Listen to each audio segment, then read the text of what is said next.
आपका स्वागत है हमारे YouTube चैनल पर। इस वीडियो में हम एक खास और रोचक कहानी को लेकर आए हैं। भाग्य का लिखा कभी नहीं मिटता। ये कहानी हमें सिखाती है कि हमारा भाग्य हमारी क्रियाओं और निर्णयों से कैसे जुड़ा होता है।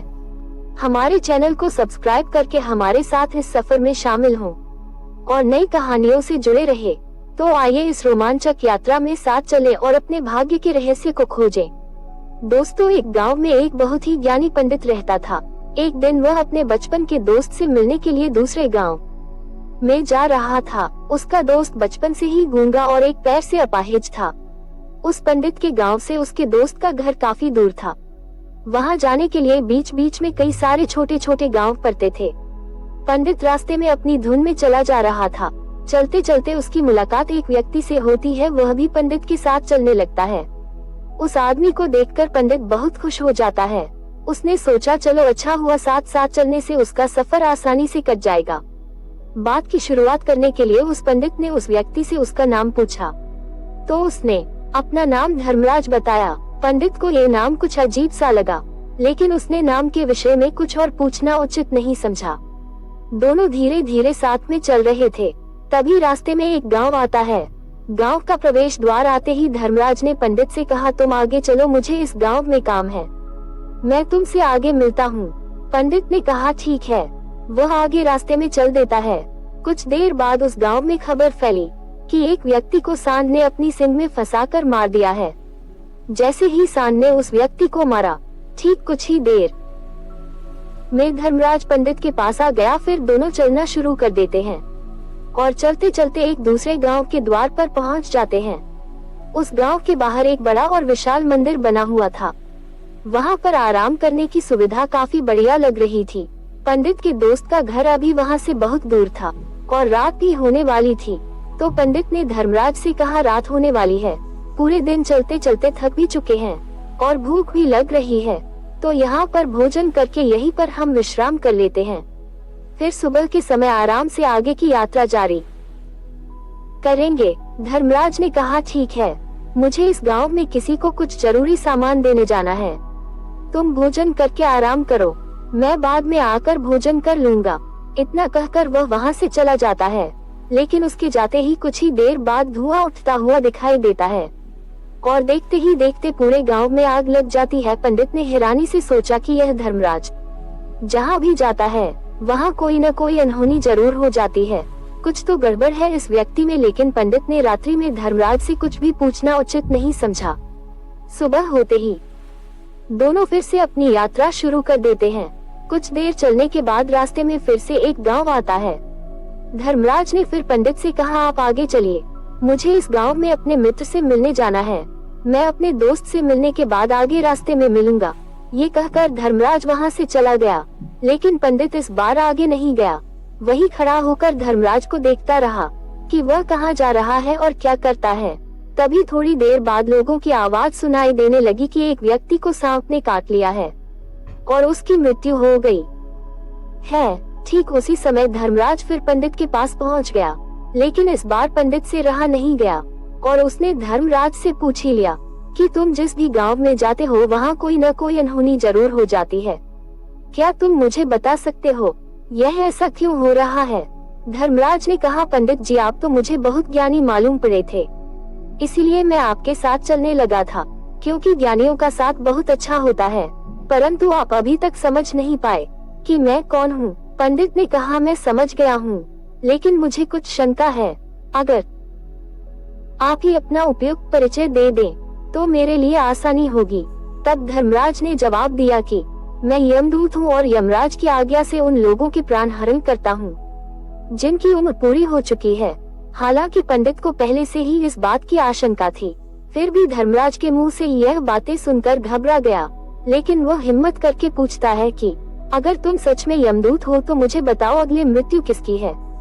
धर्मराज ने जवाब दिया, अगली मृत्यु तुम्हारे उसी मित्र की है जिससे तुम मिलने जा रहे हो, और उसकी मृत्यु का कारण भी तुम ही बनोगे। ये बात सुनकर पंडित सहम गया और सोच में पड़ गया कि अगर सच में ये धर्मराज यमदूत हुआ तो उसकी बात भी सच होगी और उसके कारण मेरे बचपन के सबसे अच्छे मित्र की मृत्यु हो जाएगी।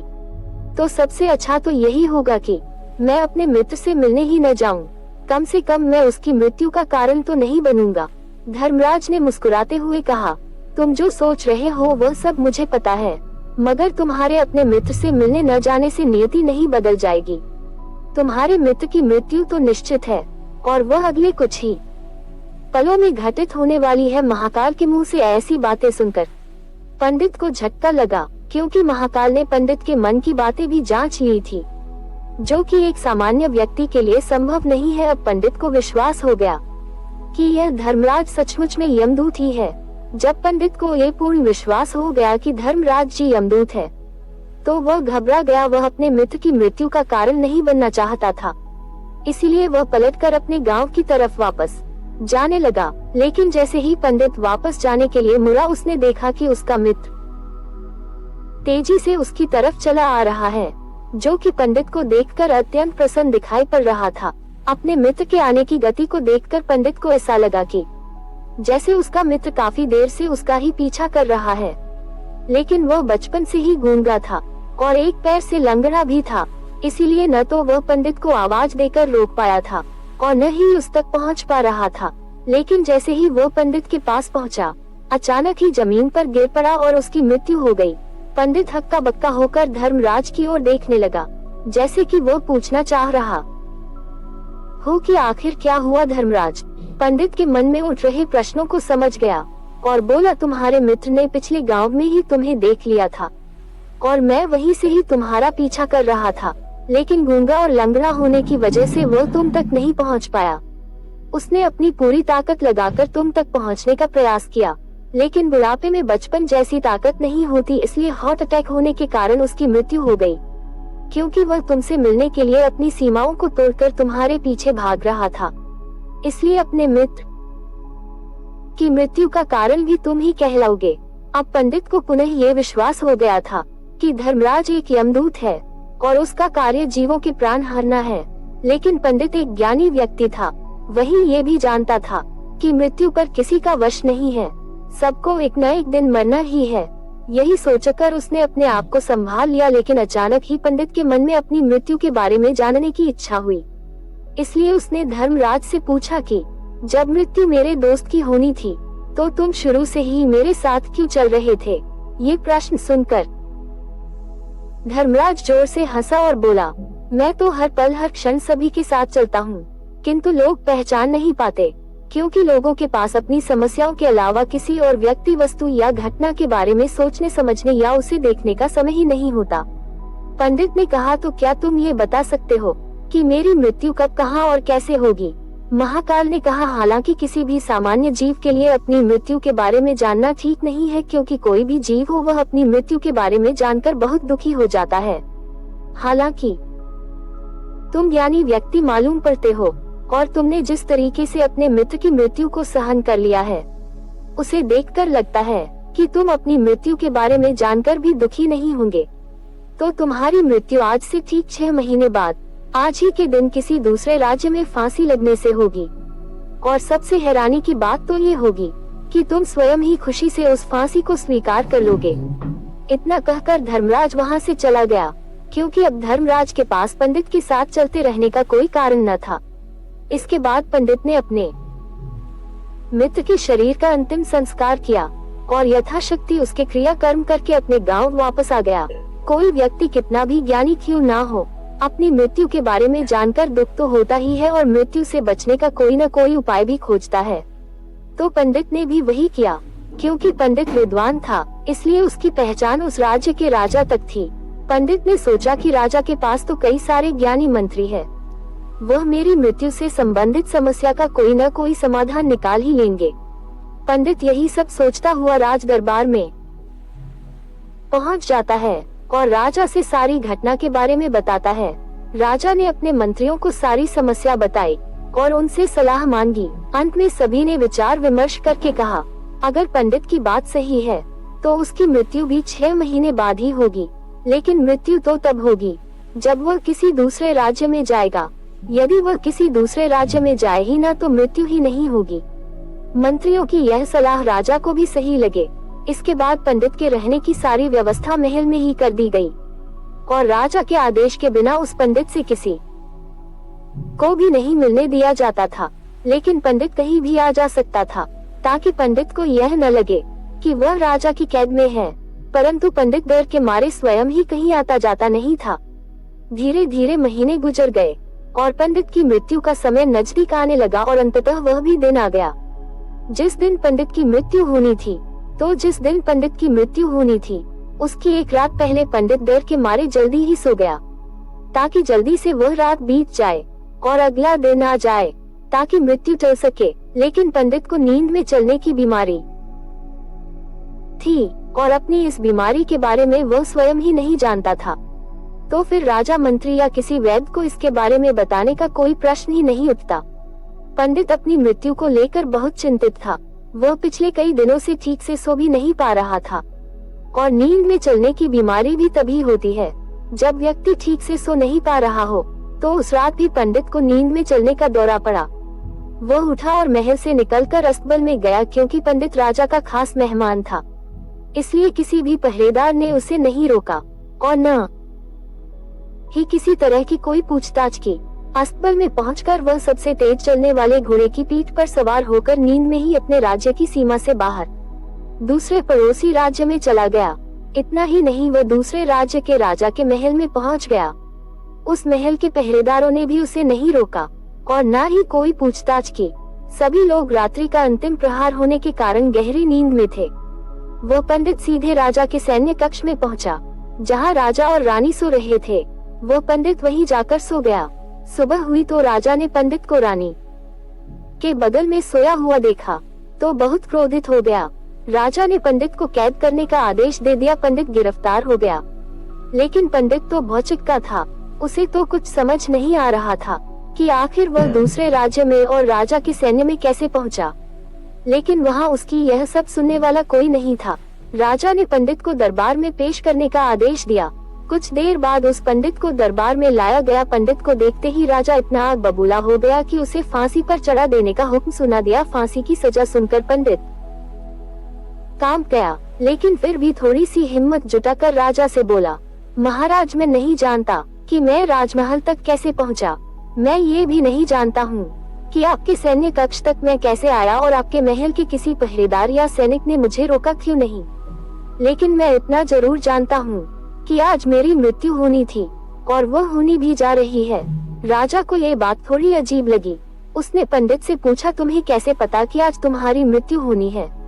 राजा के इस प्रश्न के जवाब में पंडित ने पिछले 6 महीने का सारा वाकया राजा को सुना दिया और बोला, महाराज, मेरा क्या किसी भी सामान्य व्यक्ति में इतना साहस नहीं कि वह राजा के सैन्य कक्ष में राजा की उपस्थिति में रानी के साथ सो जाए। राजा को पंडित की बात में थोड़ा तर्क दिखाई पड़ा, परंतु उसने सोचा कि यह मृत्यु से बचने के लिए धर्मराज और उसके द्वारा अपनी मृत्यु की भविष्यवाणी की कहानी बना रहा है। इसीलिए राजा ने पंडित से कहा, यदि तुम्हारी बात सत्य है और आज ये तुम्हारी मृत्यु का दिन है, जैसा कि यमदूत धर्मराज ने तुमसे कहा था, तो आज तुम्हारी मृत्यु का कारण मैं नहीं बनूंगा। लेकिन यदि तुम्हारी बात झूठी निकली तो निश्चित ही आज तुम्हारी मृत्यु का दिन होगा, क्योंकि जिस राज्य से पंडित आया था उस राज्य का राजा इस राजा का मित्र था। इसलिए इस राजा ने तुरंत अपने कुछ सैनिकों को पड़ोसी राजा के पास भेजकर पंडित की बात की सत्यता का प्रमाण मांगा। भेजे गए सैनिक शाम तक लौटे और उन्होंने राजा को बताया कि महाराज, पंडित जो कुछ भी कह रहा है वह सब सत्य है। पड़ोसी राज्य के राजा ने पिछले 6 महीने से पंडित के रहने की सारी व्यवस्था अपने ही महल में कर रखी थी। पंडित राजा का खास मेहमान था। कल शाम राजा आखिरी बार पंडित से उसके कक्ष में मिले थे और उसके बाद यह इस राज्य में कैसे पहुंच गया, इसकी जानकारी किसी को भी नहीं है।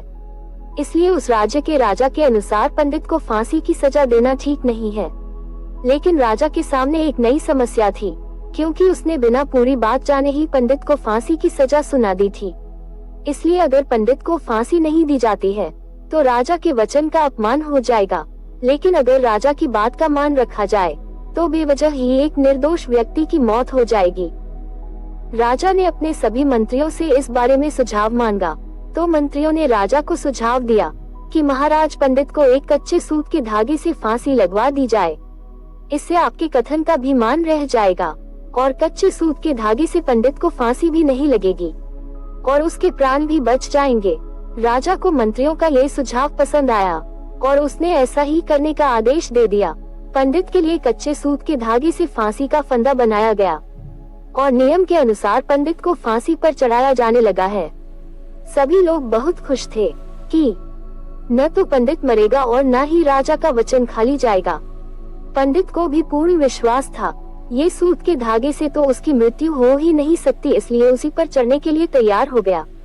जैसा कि धर्मराज ने भविष्यवाणी की थी कि तुम खुद ही अपनी फांसी को स्वीकार करोगे, लेकिन जैसे ही पंडित को फांसी दी गई, सूत का धागा टूट गया।